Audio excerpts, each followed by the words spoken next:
ngasi phongkiba tongan-tonganba pausing amadi social media-dagi lokhatjaba pausingi update pijari ahanbada maruiba pau Sangai Region Sanma Yok Mayanung Road Hariba Mafamsida PDF Yankai Mukna military da ambush tawnaba honaringaida military na oina counter ambush tawbada khara hatkre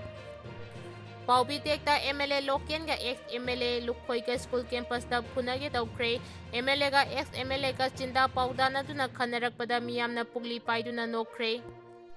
MLA na Shinba New Year gi Saklenda BJP gi MLA sunala khidre Assembly dissolve tawbagi warip official committee na lawba ngamde Tha kudingi tang ahumda Sadar Hills Kangpopi district ta leiba CSO singna Remembrance Day pangthoknaba warip lawkre Kuki singi German natraga Tiger Road ki mayon NDP gi order mayokda UN amasung US Assembly da wakat paibasti leibak asigi chana kanglonda foreign country na khuthingjin hanbagumani haina MIS na phongdokre India gi manung amasung mapandagi changchilakliba mitop miyacha singi ipakta mitai furum na irang na duna lukragani mitai na ST list sanduna constitutional safeguard pinabagi mass campaign chatharagani haina MMTU na phongdokre Wabagai Higher Secondary School gi nauna saba building gi mingsel thugairamle Manipur da makhata na PR sangdokpagi thabak tokadabane mikhal pangthoktuna popular government linglaba khakta santi purakani haina saptagiri na phongdorakre MPL ADF ki matang da RTI tharaklibasi political ki oiba maramdi oihaningi haina MP Bimol na phongdokre mioi tara taret nauna BJP da sanglakre US military na Venezuela gi president amasung mahakki loina bi falkibagi matangda UN Security Council gi khudaki oiba mifam pangthokkadauri chawba debigi Meitei ST SIT semduna pung 12 gi manungda thijinbiu haina governor da memorandum pisinkre hauzik pau sandongna pijari Kuki singi German natraga Tiger Road ki mayon NDP gi order mayokda UN amasung US Assembly da wakat paibasi leibak asigi chana kanglonda foreign country na khuthingjin hangumchi haina MIS na phongdorakre Kuki do community singna makoi khaktagi khanduna environment amadi forest ki clearance yaudana singi district taruk fauna bayaba German natraga Tiger Road haina thonduna sing amasung umangi area kokthokuna lambi semlamba du history board oriba National Green Tribunal NGT na lambi sembagi thabak lepkadabani haina takiba order adugi mayokta Kuki Alliance for Nampi a working movement KANAM na UN amasung US Assembly da wakat cherol tharibasti India amasung Manipur gi leingak londa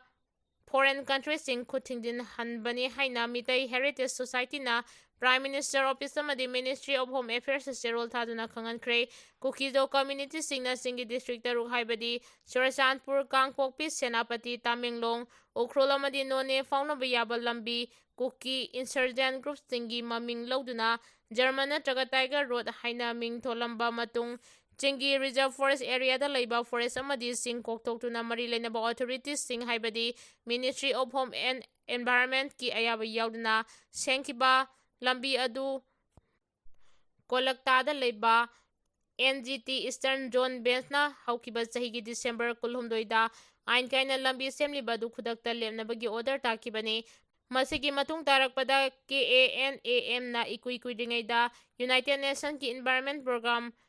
Executive Director UN High Commissioner for Human Rights Golkarter amasung New Delhi da famliba US ki Assembly da NGT na thakiba order adubo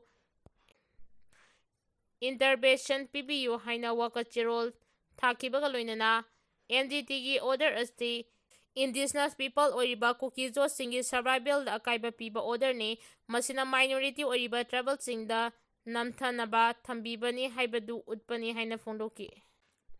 Paubi tekta MLA Loken ga ex MLA Lukhoi ga school campus da phunage tawkre MLA ga ex MLA ga sinda paudana tuna khanarakpada miyamna pugli paiduna nokre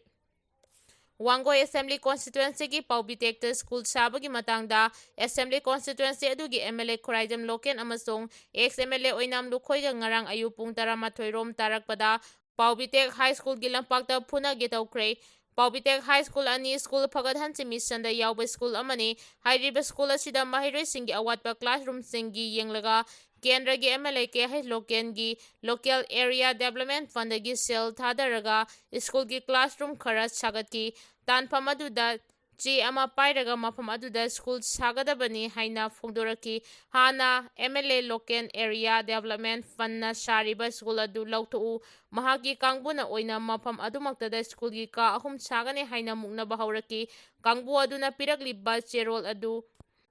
ꯔꯤꯄꯤꯌꯔꯤꯡꯒꯤꯅꯤ, school ꯁꯥꯕꯒꯤ ꯅꯠꯇꯦ ꯍꯥꯏꯅ ꯌꯦꯟꯅꯔꯛꯈꯤ꯫ School ꯁꯥꯕ ꯍꯥꯏꯕꯁꯤ school ꯐꯒꯠꯍꯟꯁꯤ ꯃꯤꯁꯟꯒꯤ ꯁꯔꯨꯛ ꯑꯃ ꯑꯣꯏꯕꯅꯤꯅ MLAꯅ chairman ꯑꯣꯏꯔꯤꯕꯅꯤ, ꯃꯔꯝ ꯑꯗꯨꯅ ꯃꯍꯥꯛꯅ ꯁ꯭ꯀꯨꯜ ꯁꯥꯕꯒꯤ ꯃꯇꯥꯡꯗ ꯇꯧꯕ ꯉꯝꯕ ꯈꯔ ꯂꯩ ꯍꯥꯏꯅ ꯌꯦꯟꯅꯔꯛꯈꯤ꯫ ꯃꯈꯣꯏ ꯑꯅꯤ ꯑꯉꯥꯡ ꯃꯆꯥꯒꯤ ꯃꯇꯧꯒꯨꯝ ꯋꯥꯍꯩ ꯋꯥꯇꯥ ꯐꯖꯗꯕ, ꯇꯥꯕ ꯅꯨꯡꯉꯥꯏꯇꯕ ꯋꯥꯐꯝ ꯃꯌꯥꯝ ꯑꯃ ꯐꯣꯡꯗꯣꯔꯛꯄꯗꯨ ꯉꯁꯤ ꯁꯣꯁꯤꯌꯦꯜ ꯃꯤꯗꯤꯌꯥꯗ ꯚꯥꯏꯔꯦꯜ ꯑꯣꯏꯔꯛꯈꯤ꯫ ꯃꯈꯣꯏ ꯑꯅꯤꯅ ꯉꯥꯡꯅꯈꯤꯕ ꯋꯥꯐꯝꯁꯤꯡ ꯑꯗꯨꯒꯤ ꯃꯅꯨꯡꯗ ꯑꯦꯛꯁ-MLAꯅ ꯆꯦꯔꯣꯜ ꯑꯗꯨꯗ ꯌꯥꯎꯔꯤꯕ ꯋꯥꯍꯩꯁꯤꯡ ꯑꯗꯨ ꯄꯥꯕ ꯊꯣꯛꯇ꯭ꯔꯕ ꯍꯥꯏꯅ ꯍꯪꯂꯗꯨꯅ ꯄꯥꯕ ꯊꯣꯛꯇ꯭ꯔꯒꯗꯤ ꯃꯍꯥꯛꯅ ꯑꯃꯃꯝꯇ ꯑꯣꯏꯅ ꯇꯥꯛꯄꯤꯒꯦ ꯍꯥꯏꯅ ꯂꯣꯀꯦꯜꯗ ꯐꯣꯡꯗꯣꯛꯄ ꯇꯥꯈꯤ꯫ ꯋꯥꯐꯝ ꯑꯗꯨ ꯇꯥꯔꯕ ꯇꯨꯡꯗ MLA ꯂꯣꯀꯦꯜꯅ ꯂꯨꯈꯣꯏꯗ "ꯅꯍꯥꯛꯄꯨ ꯂꯥꯏꯔꯤꯛ ꯀꯌꯥ ꯌꯥꯝꯅ ꯇꯝꯖꯍꯧꯕꯒꯦ? ꯑꯩꯅ ꯑꯣꯏꯅ ꯇꯥꯛꯄꯤꯒꯦ, ꯆꯦꯔꯣꯜ ꯑꯗꯨꯗ ꯌꯥꯎꯔꯤꯕ ꯑꯗꯨ ꯅꯍꯥꯛ ꯀꯔꯤ ꯑꯃꯠꯇ ꯈꯪꯗ꯭ꯔꯦ" ꯍꯥꯏꯅ ꯈꯨꯝꯅꯔꯛꯈꯤ꯫ ꯃꯗꯨꯗꯒꯤ ꯍꯦꯟꯗꯣꯛꯂꯗꯨꯅ ꯁꯦꯜ ꯆꯥꯕ, ꯚꯣꯠ ꯀꯥꯍꯟꯕ ꯑꯃꯗꯤ ꯑꯌꯦꯠꯄ ꯄꯤꯅꯕꯒꯤ ꯃꯇꯥꯡꯗ ꯃꯥꯅ ꯊꯣꯛꯄ ꯋꯥꯐꯝ ꯀꯌꯥ ꯃꯔꯨꯝ ꯐꯣꯡꯗꯣꯛꯅꯔꯛꯄ ꯇꯥꯈꯤ꯫ ꯊꯥ ꯈꯨꯗꯤꯡꯒꯤ ꯇꯥꯡ 3ꯗ ꯁꯗꯔ ꯍꯤꯜꯁ ꯀꯥꯡꯄꯣꯛꯄꯤ ꯗꯤꯁꯇ꯭ꯔꯤꯛꯇ ꯂꯩꯔꯤꯕ CSOꯁꯤꯡꯅ ꯔꯤꯃꯦꯝꯕꯔꯦꯟꯁ ꯗꯦ ꯄꯥꯡꯊꯣꯛꯅꯕ ꯋꯥꯔꯦꯞ ꯂꯧꯈ꯭ꯔꯦ꯫ ꯊꯥ ꯈꯨꯗꯤꯡꯒꯤ ꯇꯥꯡ 3ꯗ ꯁꯗꯔ ꯍꯤꯜꯁ ꯀꯥꯡꯄꯣꯛꯄꯤ ꯗꯤꯁꯇ꯭ꯔꯤꯛꯇ ꯂꯩꯔꯤꯕ CSOꯁꯤꯡꯅ ꯔꯤꯃꯦꯝꯕꯔꯦꯟꯁ ꯗꯦ ꯄꯥꯡꯊꯣꯛꯅꯕ ꯋꯥꯔꯦꯞ ꯂꯧꯈ꯭ꯔꯦ꯫ ꯍꯥꯏꯔꯤꯕ ꯅꯨꯃꯤꯠ ꯑꯁꯤꯗ ꯗꯤꯁꯇ꯭ꯔꯤꯛ ꯑꯁꯤꯒꯤ ꯃꯅꯨꯡꯗ ꯂꯩꯔꯤꯕ government office, private institution, education establishment ꯑꯃꯁꯨꯡ ꯕꯤꯖꯤꯅꯦꯁ ꯑꯦꯟꯇꯥꯏꯇꯤꯁꯤꯡ ꯊꯣꯡ ꯂꯣꯟꯕꯒ ꯂꯣꯏꯅꯅ ꯄꯕ꯭ꯂꯤꯛ ꯑꯃꯁꯨꯡ ꯄ꯭ꯔꯥꯏꯚꯦꯠ ꯄ꯭ꯔꯣꯒ꯭ꯔꯥꯝ ꯑꯃꯠꯇ ꯄꯥꯡꯊꯣꯛꯄꯒꯤ ꯑꯌꯥꯕ ꯄꯤꯔꯣꯏ ꯍꯥꯏꯅ ꯀꯣꯇꯨꯒꯤ ꯖꯣꯏꯟꯠ ꯁꯦꯀ꯭ꯔꯦꯇꯔꯤ ꯂꯥꯟꯃꯤꯟꯂꯨꯟ ꯁꯤꯡꯁꯤꯠꯅ ꯉꯔꯥꯡ ꯀꯥꯡꯄꯣꯛꯄꯤ ꯗꯤꯁꯇ꯭ꯔꯤꯛꯀꯤ ꯕ꯭ꯔꯤꯒꯦꯗꯤꯌꯔ ꯊꯣꯃꯥꯁ ꯒ꯭ꯔꯥꯎꯟꯗ ꯄꯥꯡꯊꯣꯛꯈꯤꯕ 32ꯁꯨꯕ ꯔꯤꯃꯦꯝꯕꯔꯦꯟꯁ ꯗꯦ ꯊꯧꯔꯝꯒ ꯃꯔꯤ ꯂꯩꯅꯅ ꯐꯣꯡꯗꯣꯛꯈ꯭ꯔꯦ꯫ ꯇꯣꯉꯥꯟ ꯇꯣꯉꯥꯟꯕ ꯁꯤꯚꯤꯜ ꯁꯣꯁꯥꯏꯇꯤꯒꯤ ꯂꯨꯆꯤꯡꯕꯁꯤꯡ, ꯀꯣꯇꯨꯒꯤ ꯑꯦꯛꯖꯤꯀ꯭ꯌꯨꯇꯤꯕ ꯑꯃꯗꯤ ꯆꯔꯆꯀꯤ ꯃꯤꯍꯨꯠ ꯀꯌꯥ ꯌꯥꯎꯅ ꯄꯥꯡꯊꯣꯛꯈꯤꯕ ꯊꯧꯔꯝ ꯑꯗꯨꯗ ꯀꯥꯡꯂꯨꯞꯀꯤ ꯏꯔꯥꯡ ꯑꯁꯤꯅ ꯂꯩꯈꯤꯗ꯭ꯔꯕ ꯀꯨꯀꯤ ꯖꯣꯠꯁꯤꯡꯒꯤ ꯃꯐꯝꯗ ꯃꯤꯅꯠ 2 ꯇꯨꯃꯤꯟꯅ ꯂꯦꯞꯇꯨꯅ ꯏꯀꯥꯏ ꯈꯨꯝꯅꯕ ꯎꯠꯄꯒ ꯂꯣꯏꯅꯅ IDP ꯑꯃꯁꯨꯡ ꯀꯟꯁꯇꯤꯇ꯭ꯌꯨꯁꯟꯅ ꯀꯨꯀꯤꯁꯤꯡꯒꯤ ꯑꯣꯏꯕ ꯁꯦꯄꯔꯦꯠ ꯑꯦꯗꯃꯤꯅꯤꯁꯇ꯭ꯔꯦꯁꯟ ꯗꯤꯃꯥꯟꯗ ꯄꯤꯒꯗꯕꯅꯤ ꯍꯥꯏꯅ ꯗꯥꯕꯤ ꯇꯧꯈꯤ꯫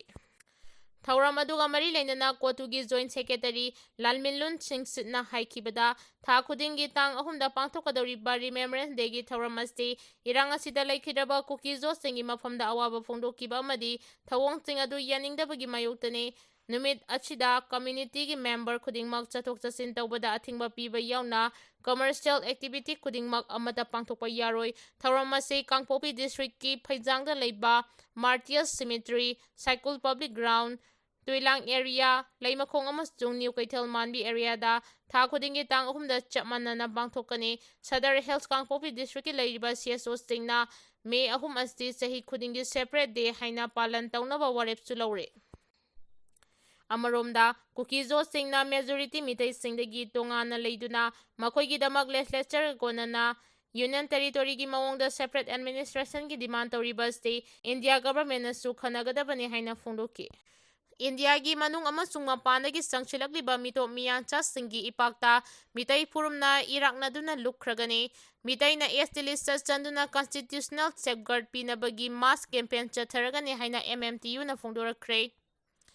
ꯑꯊꯨꯕ ꯃꯇꯝꯗ ꯌꯦꯜꯍꯧꯃꯤ ꯑꯣꯏꯔꯤꯕ ꯃꯤꯇꯩꯁꯤꯡꯕꯨ ꯏꯟꯗꯤꯌꯟ ꯀꯟꯁꯇꯤꯇ꯭ꯌꯨꯁꯟꯒꯤ ꯑꯥꯔꯇꯤꯀꯜ 3421ꯒꯤ ꯃꯈꯥꯗ ST ꯂꯤꯁꯇ ꯆꯜꯍꯟꯗꯨꯅ ꯁꯦꯐꯒꯥꯔꯗ ꯑꯃ ꯄꯤꯗꯨꯅ ꯉꯥꯛ ꯁꯦꯜꯍꯧꯗ꯭ꯔꯒꯗꯤ ꯍꯧꯖꯤꯛ ꯑꯣꯏꯔꯤꯕ ꯃꯤꯇꯩꯁꯤꯡꯒꯤ ꯁꯣꯁꯤꯑꯣ-ꯏꯀꯣꯅꯣꯃꯤ, ꯄꯣꯂꯤꯇꯤꯀꯦꯜ ꯑꯃꯗꯤ ꯊꯤꯡꯕꯤꯅꯕ ꯂꯩꯇꯅ ꯏꯟꯗꯤꯌꯥꯒꯤ ꯃꯅꯨꯡ ꯑꯃꯁꯨꯡ ꯃꯄꯥꯟꯗꯒꯤ ꯆꯪꯁꯤꯜꯂꯛꯂꯤꯕ ꯃꯤꯇꯣꯞ ꯃꯤꯌꯥꯟꯆꯥꯁꯤꯡꯒꯤ ꯏꯄꯥꯛꯇ ꯃꯤꯇꯩ ꯐꯨꯔꯨꯞꯅ ꯏꯔꯥꯛꯅꯗꯨꯅ ꯂꯨꯞꯈ꯭ꯔꯒꯅꯤ꯫ ꯃꯩꯇꯩ ꯇ꯭ꯔꯥꯏꯕ ꯌꯨꯅꯤꯌꯟ ꯍꯦꯗꯀ꯭ꯋꯥꯇꯔꯒꯤ ꯁꯦꯀ꯭ꯔꯦꯇꯔꯤ ꯑꯣꯔꯒꯅꯥꯏꯖꯦꯁꯟꯒꯤ ꯊꯧꯄꯨꯔꯤꯕ ꯇꯈꯦꯂꯝꯕꯝ ꯄꯔꯤꯖꯥꯠ ꯃꯤꯇꯩꯅ ꯄ꯭ꯔꯦꯁꯇ ꯊꯥꯗꯣꯔꯛꯄ ꯆꯦꯔꯣꯜ ꯑꯃꯅ ꯐꯣꯡꯗꯣꯔꯛꯂꯤ꯫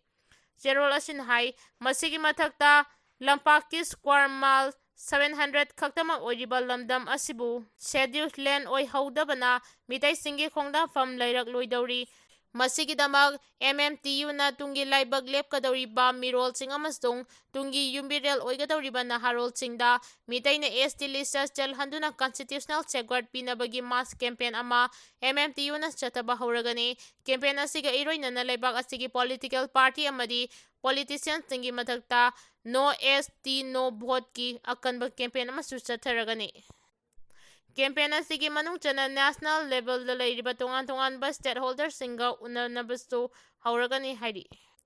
ꯆꯦꯔꯣꯜ ꯑꯁꯤꯅ ꯍꯥꯏ ꯃꯤꯇꯩꯁꯤꯡꯅ ST ꯂꯤꯁꯇ ꯆꯜꯍꯜꯂꯨ ꯑꯃꯁꯨꯡ ꯃꯤꯇꯣꯞ ꯈꯟꯗꯣꯛꯇꯨꯅ ꯃꯔꯝꯗ ꯍꯜꯍꯟꯈꯤꯗꯨꯅ ꯃꯔꯩꯕꯥꯛ ꯃꯔꯝꯗꯝ ꯀꯟꯖꯅꯕꯒꯤ ꯑꯣꯏꯕ ꯋꯥꯐꯝ ꯑꯁꯤꯗ ꯄꯣꯂꯤꯇꯤꯀꯦꯜ ꯄꯥꯔꯇꯤ ꯑꯃꯗꯤ ꯄꯣꯂꯤꯇꯤꯁꯤꯌꯟꯁꯤꯡꯅ ꯆꯞ ꯆꯥꯅ ꯂꯧꯐꯝ ꯊꯣꯛꯄ ꯊꯧꯗꯥꯡ ꯑꯗꯨ ꯉꯁꯤ ꯐꯥꯎꯕ ꯂꯧꯗꯨꯅ ꯂꯥꯛꯂꯤ꯫ ꯃꯁꯤꯒꯤ ꯑꯣꯟꯅ ꯇꯩꯅꯕꯗ ꯚꯣꯠ ꯕꯦꯡꯛꯀꯤ ꯔꯥꯖꯅꯤꯇꯤ ꯑꯣꯏꯅ ꯆꯠꯊꯗꯨꯅ ꯂꯩꯔꯤ꯫ ꯚꯥꯔꯠꯀꯤ ꯁꯨꯄ꯭ꯔꯤꯝ ꯀꯣꯔꯠ ꯑꯃꯗꯤ ꯍꯥꯏ ꯀꯣꯔꯠꯁꯤꯡꯗ ꯃꯄꯥꯟꯗꯒꯤ ꯆꯪꯂꯛꯄ ꯃꯤꯇꯣꯞꯁꯤꯡꯕꯨ ST ꯂꯤꯁꯇ ꯌꯥꯎꯍꯟꯕ ꯌꯥꯗꯦ꯫ ꯃꯤꯇꯣꯞꯁꯤꯡ ꯑꯁꯤꯗ ꯀꯟꯁꯇꯤꯇ꯭ꯌꯨꯁꯟꯒꯤ ꯑꯣꯏꯕ ꯔꯥꯏꯠꯁ ꯑꯃꯠꯇ ꯂꯩꯇꯦ ꯍꯥꯏꯅ ꯐꯣꯡꯗꯣꯛꯄ ꯂꯩꯈ꯭ꯔꯕ ꯐꯥꯎꯕꯗ ꯃꯅꯤꯄꯨꯔꯗꯗꯤ ꯃꯤꯇꯣꯞꯁꯤꯡꯕꯨ ꯚꯣꯇꯔ ꯂꯤꯁꯇ ꯍꯥꯞꯆꯤꯟꯕꯇ ꯅꯠꯇꯅ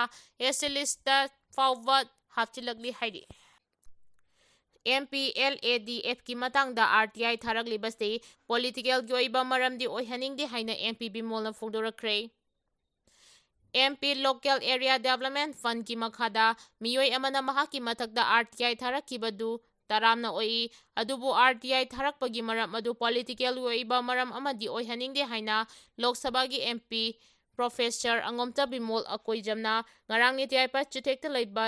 DIPRꯒꯤ ꯑꯣꯗꯤꯇꯣꯔꯤꯌꯝꯗ ꯁꯥꯍꯤꯁꯇ꯭ꯌ ꯊꯧꯄꯥꯡꯂꯨꯞꯅ ꯂꯝꯗꯝ ꯑꯁꯤꯒꯤ ꯁꯛꯅꯥꯏꯔꯕꯁꯤꯡꯗ ꯌꯨꯝꯐꯝ ꯑꯣꯏꯔꯒ ꯄꯨꯊꯣꯛꯄ ꯂꯤꯚꯤꯡ ꯑꯦꯖꯦꯟꯗꯥ ꯑꯣꯐ ꯃꯅꯤꯄꯨꯔ ꯍꯥꯏꯅ ꯃꯤꯡꯊꯣꯟꯕ ꯋꯥꯜ ꯀꯦꯂꯦꯟꯗꯔ ꯐꯣꯡꯕꯒꯤ ꯊꯧꯔꯝꯗ ꯁꯥꯏꯠꯂꯥꯏꯟꯗ ꯄꯥꯎꯃꯤꯁꯤꯡꯒ ꯎꯅꯕꯗ ꯐꯣꯡꯗꯣꯛꯈ꯭ꯔꯦ꯫ ꯄꯥꯎꯃꯤꯁꯤꯡꯅ ꯍꯪꯈꯤꯕ ꯇꯣꯉꯥꯟ-ꯇꯣꯉꯥꯟꯕ ꯋꯥꯍꯪꯁꯤꯡꯒꯤ ꯄꯥꯎꯈꯨꯝ ꯄꯤꯔꯗꯨꯅ MP ꯑꯁꯤꯅ ꯃꯈꯥ ꯇꯥꯅ ꯍꯥꯏꯈꯤꯕꯗꯤ RTI ꯊꯥꯕꯒꯤ ꯍꯩꯅꯕꯤ ꯑꯁꯤ ꯃꯤꯌꯥꯝꯗ ꯂꯩꯕ ꯌꯥꯝꯅ ꯃꯊꯧ ꯇꯥꯏ꯫ ꯃꯍꯥꯛꯀꯤ MP ꯂꯣꯀꯦꯜ ꯑꯦꯔꯤꯌꯥ ꯗꯦꯕꯂꯞꯃꯦꯟꯠ ꯐꯟꯗꯀꯤ ꯃꯈꯥꯗ RTI ꯊꯥꯔꯛꯈꯤꯕ ꯑꯁꯤ ꯃꯍꯥꯛꯀꯤ ꯃꯥꯏꯀꯩꯗꯒꯤ ꯇꯔꯥꯝꯅ ꯑꯣꯛꯏ꯫ ꯃꯁꯤꯅ ꯃꯍꯥꯛꯅ ꯍꯧꯖꯤꯛ ꯐꯥꯎꯕꯗ ꯃꯤꯌꯥꯝꯒꯤꯗꯃꯛ ꯄꯥꯏꯈꯠꯂꯛꯂꯤꯕ ꯊꯕꯛ ꯊꯧꯔꯝꯁꯤꯡ ꯃꯤꯌꯥꯝꯗ ꯍꯦꯟꯅ ꯃꯃꯨꯠ ꯇꯥꯅ ꯈꯪꯍꯟꯕꯒꯤ ꯇꯥꯟꯖꯥ ꯑꯃꯁꯨ ꯄꯤꯔꯒꯅꯤ ꯊꯥꯖꯩ ꯍꯥꯏꯅ ꯐꯣꯡꯗꯣꯛꯈ꯭ꯔꯦ꯫ MLAꯅ ꯁꯤꯟꯕ ꯅ꯭ꯌꯨ ꯏꯌꯔꯒꯤ ꯆꯥꯛꯂꯦꯟꯗ BJPꯒꯤ MLA ꯁꯨꯅ ꯂꯥꯛꯈꯤꯗ꯭ꯔꯦ꯫ ꯑꯦꯁꯦꯝꯕ꯭ꯂꯤ ꯗꯤꯖꯣꯜꯕ ꯇꯧꯕꯒꯤ ꯋꯥꯔꯦꯞ ꯑꯣꯐꯤꯁꯤꯌꯦꯜ ꯀꯃꯤꯇꯤꯅ ꯂꯧꯕ ꯉꯝꯗꯦ꯫ ꯑꯅꯧꯕ ꯆꯍꯤ ꯂꯥꯛꯄꯒ ꯏꯔꯣꯏꯅꯅ ꯂꯩꯉꯥꯛ ꯄꯥꯏꯕꯗ ꯌꯥꯎꯔꯝꯕ MLAꯁꯤꯡ ꯄꯨꯟꯅ ꯑꯃꯨꯛꯇꯪ ꯎꯅꯅꯕ MLA ꯑꯃꯅ ꯁꯦꯜ ꯇꯤꯡꯅ ꯁꯤꯟꯕ ꯅꯨꯃꯤꯗꯥꯡꯋꯥꯏꯔꯝꯒꯤ ꯆꯥꯛꯂꯦꯟꯗ MLA ꯃꯁꯤꯡ ꯁꯨꯅ ꯂꯥꯛꯈꯤꯗ꯭ꯔꯦ꯫ ꯊꯥꯖꯕ ꯌꯥꯕ ꯃꯐꯝꯗꯒꯤ ꯐꯪꯕ ꯄꯥꯎꯅ ꯍꯥꯏ ꯆꯥꯛꯂꯦꯟ ꯌꯥꯎꯕ ꯃꯤꯐꯝ ꯑꯃ ꯀꯧꯕꯗꯨꯗ ꯁꯨꯞꯅꯇꯒꯤ MLA 13 ꯈꯛꯇꯃꯛ ꯂꯥꯛꯈꯤ꯫ ꯀꯔꯤ ꯃꯔꯝꯒꯤ MLAꯁꯤꯡ ꯁꯨꯅ ꯂꯥꯛꯈꯤꯗꯕꯅꯣ ꯍꯥꯏꯕ ꯆꯞ ꯆꯥꯅ ꯈꯪꯗ꯭ꯔꯒꯁꯨ MLAꯁꯤꯡꯒꯤ ꯃꯔꯛꯇ ꯍꯧꯖꯤꯛꯁꯨ ꯈꯥꯏꯕꯨꯡ ꯇꯥꯟꯅꯕꯒꯤ ꯏꯔꯥꯡ ꯂꯣꯏꯁꯤꯟꯗ꯭ꯔꯤ ꯍꯥꯏꯅ ꯂꯧꯕ ꯌꯥꯏ꯫ MLA ꯈꯔꯅ ꯃꯅꯤꯄꯨꯔ ꯂꯦꯖꯤꯁꯂꯦꯇꯤꯚ ꯑꯦꯁꯦꯝꯕ꯭ꯂꯤꯒꯤ ꯁ꯭ꯄꯤꯀꯔ ꯇꯤ.ꯍꯩꯆ ꯁꯩꯇ꯭ꯌꯕ꯭ꯔꯇꯒ ꯆꯠꯃꯤꯟꯅꯅꯤꯡꯕ ꯑꯗꯨꯒ ꯑꯇꯣꯞꯄ MLA ꯈꯔꯅ ꯒꯣꯕꯤꯟꯗꯥꯁ ꯀꯣꯟꯊꯧꯖꯝꯒ ꯄꯨꯅꯤꯡꯕ ꯑꯃꯗꯤ ꯑꯇꯣꯞꯄ MLA ꯈꯔꯅ ꯇꯤ.ꯍꯩꯆ ꯕꯤꯁ꯭ꯋꯔꯖꯤꯠꯀ ꯆꯠꯃꯤꯟꯅꯅꯤꯡꯕ ꯃꯔꯝꯅ ꯃꯤꯐꯝ ꯑꯗꯨ ꯄꯣꯂꯤꯇꯤꯀꯦꯜꯒꯤ ꯃꯤꯠꯌꯦꯡꯗ ꯌꯦꯡꯕꯗ ꯂꯤꯗꯔꯁꯤꯞ ꯄꯨꯊꯣꯛꯅꯕꯒꯤ ꯑꯣꯏꯔꯝꯒꯅꯤ ꯈꯟꯅꯔꯛꯄꯗꯒꯤ ꯂꯥꯛꯈꯤꯗꯕ ꯑꯣꯏꯔꯝꯒꯅꯤ ꯍꯥꯏꯔꯤ꯫ US ꯃꯤꯂꯤꯇꯔꯤꯅ ꯚꯦꯅꯦꯖꯨꯋꯦꯂꯥꯒꯤ ꯄ꯭ꯔꯁꯤꯗꯦꯟꯠ ꯑꯃꯁꯨꯡ ꯃꯍꯥꯛꯀꯤ ꯂꯣꯏꯅꯕꯤ ꯐꯥꯈꯤꯕꯒꯤ ꯃꯇꯥꯡꯗ UN ꯁꯦꯀ꯭ꯌꯨꯔꯤꯇꯤ ꯀꯥꯎꯟꯁꯤꯜꯒꯤ ꯈꯨꯗꯛꯀꯤ ꯑꯣꯏꯕ ꯃꯤꯐꯝ ꯄꯥꯡꯊꯣꯛꯀꯗꯧꯔꯤ꯫ ꯚꯦꯅꯦꯖꯨꯋꯦꯂꯥꯗ ꯑꯃꯦꯔꯤꯀꯟ ꯂꯥꯟꯃꯤꯅ ꯑꯣꯄꯔꯦꯁꯟ ꯆꯠꯊꯕꯒꯤ ꯃꯇꯥꯡꯗ ꯋꯥ ꯈꯟꯅꯅꯕ ꯌꯨꯅꯥꯏꯇꯦꯗ ꯅꯦꯁꯟ UNꯒꯤ ꯁꯦꯀ꯭ꯌꯨꯔꯤꯇꯤ ꯀꯥꯎꯟꯁꯤꯜꯒꯤ ꯈꯨꯗꯛꯀꯤ ꯑꯣꯏꯕ ꯃꯤꯐꯝ ꯑꯃ ꯍꯌꯦꯡ ꯄꯥꯡꯊꯣꯛꯀꯗꯧꯔꯤ꯫ ꯀꯥꯎꯟꯁꯤꯜ ꯑꯁꯤꯒꯤ ꯄꯔꯃꯦꯅꯦꯟꯠ ꯃꯦꯝꯕꯔ ꯅꯠꯇꯕ ꯂꯩꯕꯥꯛ ꯑꯃ ꯑꯣꯏꯔꯤꯕ ꯀꯂꯝꯕꯤꯌꯥꯅ ꯍꯥꯏꯖꯔꯛꯄꯗꯒꯤ ꯃꯤꯐꯝ ꯑꯁꯤ ꯀꯧꯈꯤꯕꯅꯤ꯫ ꯃꯤꯐꯝ ꯑꯁꯤꯕꯨ ꯄꯔꯃꯦꯅꯦꯟꯠ ꯃꯦꯝꯕꯔꯁꯤꯡ ꯍꯥꯏꯕꯗꯤ ꯆꯤꯅꯥ ꯑꯃꯁꯨꯡ ꯔꯁꯤꯌꯥꯁꯨ ꯁꯧꯒꯠꯂꯤ꯫ USꯀꯤ ꯚꯦꯅꯦꯖꯨꯋꯦꯂꯥꯒꯤ ꯄꯔꯃꯦꯅꯦꯟꯠ ꯃꯤꯁꯟꯁꯨ ꯁꯦꯀ꯭ꯌꯨꯔꯤꯇꯤ ꯀꯥꯎꯟꯁꯤꯜꯗ ꯑꯃꯦꯔꯤꯀꯥꯒꯤ ꯊꯧꯑꯣꯡ ꯑꯗꯨꯕꯨ ꯀ꯭ꯔꯤꯇꯤꯁꯥꯏꯖ ꯇꯧꯗꯨꯅ ꯈꯨꯗꯛꯀꯤ ꯑꯣꯏꯕ ꯃꯤꯐꯝ ꯑꯃ ꯀꯧꯅꯕ ꯆꯤꯊꯤ ꯊꯥꯈ꯭ꯔꯦ ꯍꯥꯏꯔꯤ꯫ ꯃꯔꯛꯁꯤꯗ UNꯒꯤ ꯁꯦꯀ꯭ꯔꯦꯇꯔꯤ ꯖꯦꯅꯔꯦꯜꯗ ꯚꯦꯅꯦꯖꯨꯋꯦꯂꯥꯗ ꯑꯃꯦꯔꯤꯀꯥꯒꯤ ꯂꯥꯟꯃꯤꯅ ꯑꯣꯄꯔꯦꯁꯟ ꯆꯠꯊꯗꯨꯅ ꯚꯦꯅꯦꯖꯨꯋꯦꯂꯥꯒꯤ ꯄ꯭ꯔꯁꯤꯗꯦꯟꯠ ꯅꯤꯀꯣꯂꯥꯁ ꯃꯥꯗꯨꯔꯣ ꯑꯃꯁꯨꯡ ꯃꯍꯥꯛꯀꯤ ꯂꯣꯏꯅꯕꯤꯕꯨ ꯐꯥꯈꯤꯕ ꯑꯗꯨꯕꯨ ꯈꯨꯗꯣꯡꯊꯤꯅꯤꯡꯉꯥꯏ ꯑꯣꯏꯕ ꯊꯧꯑꯣꯡ ꯑꯃꯅꯤ ꯍꯥꯏꯅ ꯐꯣꯡꯗꯣꯛꯈ꯭ꯔꯦ꯫ ꯋꯥꯕꯒꯥꯏ ꯍꯥꯌꯔ ꯁꯦꯀꯦꯟꯗꯔꯤ ꯁ꯭ꯀꯨꯜꯒꯤ ꯅꯧꯅ ꯁꯥꯕ ꯕꯤꯜꯗꯤꯡꯒꯤ ꯃꯤꯡꯁꯦꯜ ꯊꯨꯒꯥꯏꯔꯝꯂꯦ꯫ ꯀꯛꯆꯤꯡ ꯗꯤꯁꯇ꯭ꯔꯤꯛꯀꯤ ꯍꯤꯌꯥꯡꯂꯝ ꯄꯨꯂꯤꯁ ꯁ꯭ꯇꯦꯁꯟꯅ ꯀꯣꯟꯕ ꯋꯥꯕꯒꯥꯏꯗ ꯂꯩꯕ ꯋꯥꯕꯒꯥꯏ ꯍꯥꯌꯔ ꯁꯦꯀꯦꯟꯗꯔꯤ ꯁ꯭ꯀꯨꯜꯒꯤ ꯅꯧꯅ ꯁꯥꯕ ꯕꯤꯜꯗꯤꯡꯒꯤ ꯃꯤꯡꯁꯦꯜ ꯁꯛꯈꯪꯗꯕꯁꯤꯡꯅ ꯊꯨꯒꯥꯏꯔꯝꯂꯦ꯫ ꯍꯤꯔꯝ ꯑꯁꯤꯒꯤ ꯃꯇꯥꯡꯗ ꯐꯪꯕ ꯄꯥꯎꯅ ꯍꯥꯏ ꯍꯟꯗꯛꯇ ꯅꯧꯅ ꯁꯥꯕ ꯂꯣꯏꯗꯨꯅ ꯁꯪꯒꯥꯗ꯭ꯔꯤꯕ ꯁ꯭ꯀꯨꯜ ꯑꯁꯤꯒꯤ ꯕꯤꯜꯗꯤꯡꯒꯤ ꯊꯣꯡꯅꯥꯎꯁꯤꯡ ꯑꯗꯨ ꯉꯔꯥꯡꯗꯒꯤ ꯅꯨꯃꯤꯠ ꯈꯔꯅꯤꯒꯤ ꯃꯃꯥꯡꯗ ꯁꯛꯈꯪꯗꯕ ꯃꯤꯑꯣꯏꯁꯤꯡꯅ ꯁ꯭ꯀꯨꯜ ꯑꯁꯤꯒꯤ ꯆꯧꯀꯤꯗꯥꯔ ꯂꯩꯇꯕꯒꯤ ꯈꯨꯗꯣꯡꯆꯥꯕ ꯂꯧꯔꯒ ꯅꯨꯃꯤꯗꯥꯡ ꯆꯪꯂꯛꯇꯨꯅ ꯊꯨꯒꯥꯏꯔꯝꯕꯅꯤ꯫ ꯁꯛꯈꯪꯗꯕꯁꯤꯡ ꯑꯗꯨꯅ ꯁ꯭ꯀꯨꯜ ꯑꯁꯤꯒꯤ ꯅꯧꯅ ꯁꯥꯕ ꯕꯤꯜꯗꯤꯡꯒꯤ ꯀꯥ 5ꯔꯣꯝꯒꯤ ꯊꯣꯡꯅꯥꯎꯁꯤꯡ ꯊꯨꯒꯥꯏꯔꯝꯈꯤ꯫ ꯍꯧꯖꯤꯛ ꯐꯥꯎꯕꯒꯤ ꯑꯣꯏꯅ ꯊꯣꯡꯅꯥꯎꯁꯤꯡ ꯑꯗꯨ ꯀꯅꯥꯅ ꯀꯔꯤ ꯃꯔꯝꯒꯤ ꯊꯨꯒꯥꯏꯔꯝꯂꯤꯕꯅꯣ ꯍꯥꯏꯕ ꯆꯞ ꯆꯥꯅ ꯈꯪꯕ ꯉꯝꯗ꯭ꯔꯤ꯫ ꯃꯅꯤꯄꯨꯔꯗ ꯃꯈꯥ ꯇꯥꯅ PR ꯁꯥꯡꯗꯣꯛꯄꯒꯤ ꯊꯕꯛ ꯇꯣꯛꯀꯗꯕꯅꯤ꯫ ꯃꯤꯈꯜ ꯄꯥꯡꯊꯣꯛꯇꯨꯅ ꯄꯣꯄꯨꯂꯔ ꯒꯚꯔꯟꯃꯦꯟꯠ ꯂꯤꯡꯂꯕ ꯈꯛꯇꯗ ꯁꯥꯟꯇꯤ ꯂꯥꯛꯀꯅꯤ ꯍꯥꯏꯅ ꯁꯞꯇꯥꯒꯤꯔꯤꯅ ꯐꯣꯡꯗꯣꯔꯛꯈ꯭ꯔꯦ꯫ Manipurda hꯧꯖꯤꯛ State Legislative Assembly Suspended Animation Thamlibase Khudakta Loisingadabani Manipurda Makhatana President Rule Thambagi Thawong Congress na reject tawi athuba matamda hojik leiriba assembly ase dissolve tawduna nauna mikal pangthoktuna democratic form of government linglabam khaktada lamdam asida shanti amasung tangdu leitaba phibam purakani haina hayeng MDNR EGA mutkibagi mayokta Congress babanda protest launch tawbaga mari leinana ngarang Imphal thunglakiba Parliamentary Standing Committee on Rural Development and Panchayati Raj ki chairperson oiriba AICC gi Manipur in charge Saptagiri Shankar Ulakana ngarang Imphal airport thunglabada paumisinga unaba amada phongdokhre Mahangna makhatana haikibada miyamna makhoi lusingba sing khanjanaba shakti piraba khaktada oithokani maramaduna Government of India gi maikeidagi Manipur gi hojik leiriba assembly ase dissolve tawduna nauna mikhal pangthokadabani haina dabi tawki Miyoi Taret nauna BJP da sanglakre JDU gi state unit ki president oiramba lamlai kendra gi hanagi MLA KSH Birenda thajaba lairaktabadagi JDU lamlai gi asoba thodang loramba Pudongbadagi imung marigi miyoi Taret ngarang BJP da sanglakre loinana miyoi Taret aduna BJP da sanglakpada lamlai kendra gi MLA KH ibom channa mayum da chatuna taramna okre BJP da nauna changlakhraba miyoi singi maikeidagi phongdokibada makoi ayamba KSH Birena mikhal tholakpadagi adumak sawatuna laklibani malemgi oina covid laicha thengnaduna awaba mayoknaba matamda lamlai kendra MLA oina leirabasu miyangi awaba nongmatasu hangbal lakide hauzik amuk ngasigi mirol asina thengnabada khwaidagi akanba crisis ama mayoknaringai matam asida mikhal mai paktabasu lawayaba thodang amata lawdana tumina leithokli haudik MLA oiba KH ibom chadi tam kayarang mai thirabasu miyangi thabakti lepa leitana tawduna lagli covid manungdasu mayumdagi mapal thokpa yadana laikhibasing amadi positive oiduna awaba khangkibasingda angama mateng pangki haudik thengnariba crisis asida sulengangna piba quarter da nongma fawba leitana yumda leiduna kendra gi miyamga punna leiminari MLA KH ibom chana lamlai kendra gi damak tawriba thabak singasti ubada hanagi MLA KSH Biren bus thawatpa toklaga BJP da changlakpani hairi Chawba debigi misiasi SIT stemduna Pung kunmarigi manungda tijinbiyo haina Governor memorandum pisinkhre haina JSC na phongdorakre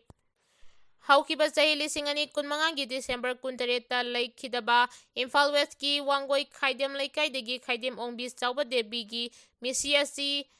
SIT ama semduna pung kunmarigi manungda tijinbagi thabak chatnahanbiyo haina Misiasi gi JSC na Manipur Governor Ajay Kumar Bahalada memorandum pituna takshinkhre Chawbagi misi asibu yaningdaba phongdoktuna ngarang wangoi khaidem lekaida miyangi oiba mifam ama pangthokpaga loinana shantigi oiba khongchat ama chu chatki khongchat adugi manungda Governor Ajay Kumar Bahalada memorandum ama pisinki